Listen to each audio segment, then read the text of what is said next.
FLAGZ Entertainment was a record label that, you know, God gave me the vision for, and it specializes in holy hip hop first of all. Then you got your gospel genres, that's gospel R&B. Eventually we want to get into Christian rock, contemporary, etc. But my passion right now is holy hip hop. You know, I was raised on holy hip hop. Label's been around about 10 years now. Doing pretty good with it. What up, family? It's your boy, FLAGZ Da Bad Boy. Finna give it to you raw real quick. Hip hop gonna hate me. AYP Magazine. Check it out. Y'all ready? I'm ready. Check it out. Everybody get rowdy over Biggie and Pop, when honestly I ain't calling either one of them hot. I acknowledge that they were talented but so were a lot, and I dare you to say that I ain't burning holes in your heart. Every time I turn around somebody biting the style. If you ain't fire on the mic then you belong in the crowd. Now I ain't trying to be the hypest rap artist around, but you a liar if you say that I ain't holding it down. Clown, yeah, that's how we do, baby. FLAGZ Da Bad Boy, Team Christ for life all day. AYP Magazine, keep doing what you're doing. Alright? One love. At what point did you start emceeing? Was it after you found Christ, or were you an MC prior to finding Christ? Well, I used to freestyle before I found Christ, or before Christ found me. You know what I mean? Me and my partner, cousin of mine, he used to style in Wallace, you know, and I'm in Wilmington, so that's like an hour-and-a-half drive. We all grew up hip-hop heads, you know what I mean? That's just part of the culture. That's what we listen to. So when we go to see my cousin, we travel like that hour-and-a-half on the back of a pickup truck, man, just out there in the open wind and be at night, and he started freestyling. You know, I freestyle a little bit, but it was like that's where I mastered my craft at. So we'd go back and forth at each other, you know, your mama this, your mama that, and I'm doing this, I'm doing that. So that's where the love of hip-hop came in. That was just, you know, a form of communication we could vibe with, that we could relate to. However, at the moment I got saved, you know, that's when the godliness dropped in and the anointing took over, which really just gave me a new inspiration for it. Like, who were some of your influences at that period when you first started freestyling and rhyming? Man, when I first started rapping, rhyming, whatever, of course I was in the world. I was on DMX, you know what I mean? Eve was just doing the thing. You had your Rockefeller, Fat Joe. You know what I mean? Just real gritty cats that could kill something on the underground scene, man. That, you know, not only could sound good mainstream, but that could hold their own acapella. You know what I mean? Just far as just flowing, man. So now, once you entered the, well, how did you get involved in the holy hip hop scene? Literally, when I met God, you know what I mean, and He took it upon Himself to find me. That's when I was instructed to build this record label. And He said, all I want you to do is testify to the world. Let them know that I am God, I exist, I've been here, and I always will be here. That was my job objective. You know what I mean? Like when God told Noah to build the ship, He had direct information, you know what I mean?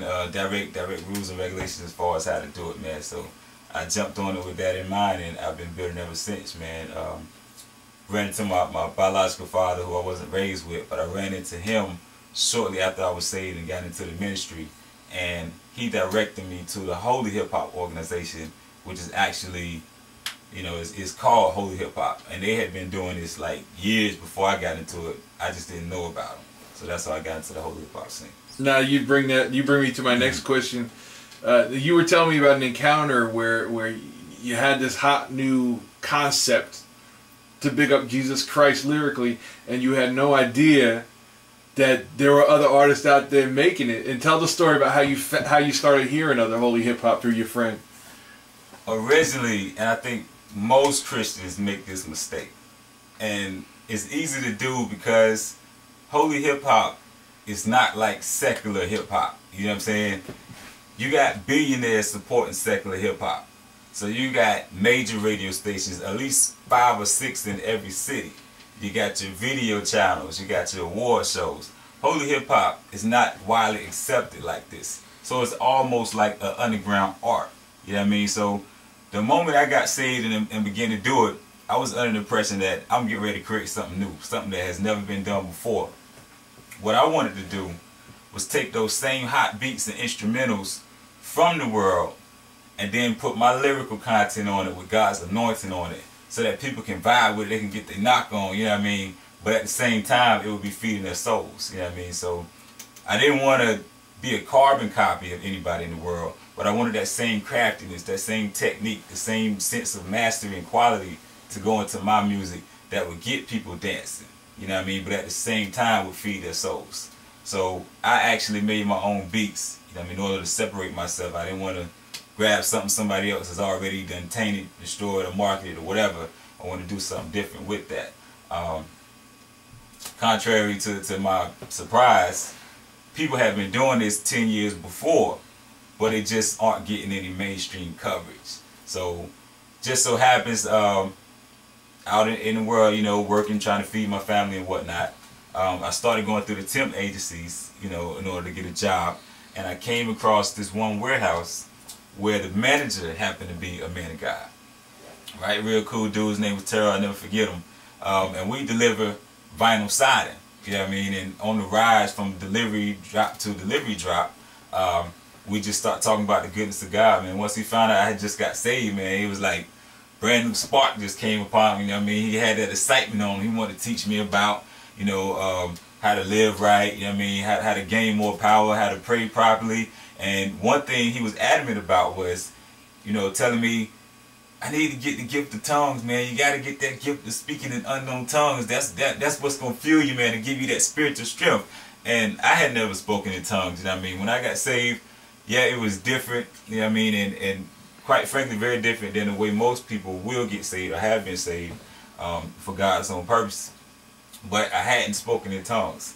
And this guy, he was telling me, you know, when you get weak, when you get down, man, you got to speak in tongues and whatnot. So, I mean, along those lines, we ended up getting into the music, you know what I mean? And he says, hey, man, what kind of music do you listen to? And I said, well, right now I'm listening to a little bit of everything, you know what I mean? I'm still on that worldly music because the quality is there, the beats are there.